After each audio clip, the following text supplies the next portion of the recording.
Memphis, Tennessee. When the curfews came on, it was a lot of incidents happening to people who were just standing around.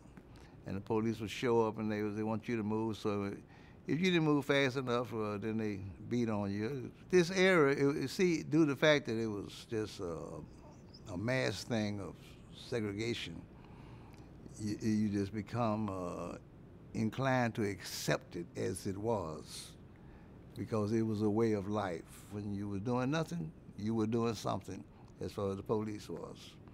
And that's the way it was. I started playing the piano from maybe junior high, middle school or whatever, all the way to the 11th grade. I knew my daddy was a violinist and a saxophonist. And I said, I want to play saxophone. So he said, okay. And I knew he had a saxophone. He kept up under the bed all the time. And so he took it and took it to the music store, and they reconditioned it, and set it up. It was just like new. See, I already could read music from playing the piano all those years. And so I got in the band in the 12th grade. And when the people came from these different colleges to possibly give you a scholarship or a part scholarship, I passed auditions for that.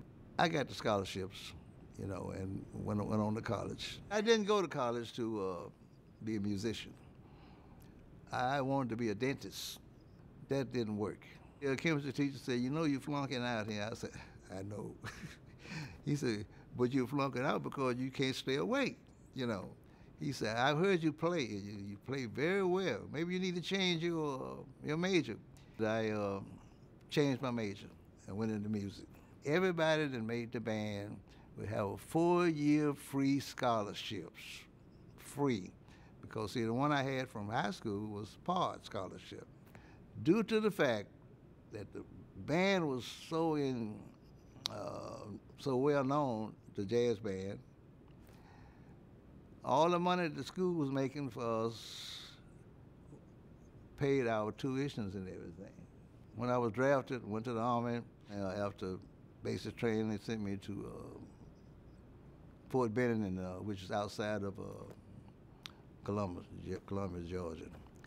And I went to a concert. BB came to town. I went to the concert. And he saw me. He said, Floyd, where you come from? Where you been? I said, well, I'm in the Army. What? I said, yeah.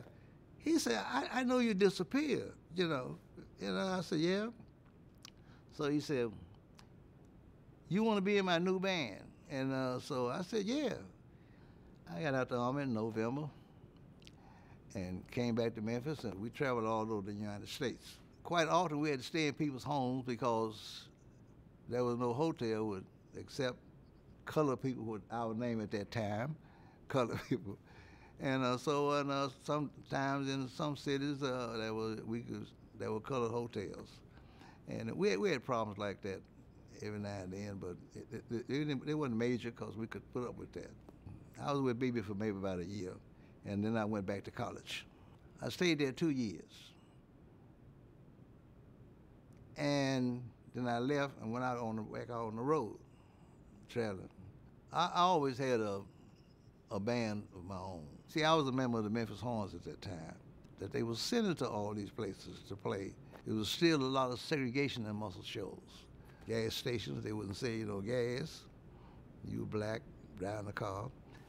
And we came back during the curfew. They didn't want no black people, colored folks on the streets. And when we got to Corinth, it was a 4-way. It must have been 20 or 30 police came out of the sides and surrounded the car with shotguns and guns and pistols and all kind of ammo. And what are you doing out here, and this and that and that and this, We told, well, Charlie, he just went on and did all the talking, which was best, because all the police and people were white. And so he said, we're coming from a recording session. Well, you're still not supposed to be out here. But then they went and they want to know what the bag was, because my horn was in a bag in the back seat. And what is that back there? It looked like maybe a weapon or something. Charlie said, no, that's his horn. And the guy said, "It's Horn, yeah." So they said, all right, and they told us, you need to get off the street. I might have been one of the lucky ones. You know, I have so many incidents that happened to me that happened to some of my friends. Now, why, I don't know. Maybe I was in the right place at the right time, and they were in the wrong place at the wrong time. But so thank goodness for that.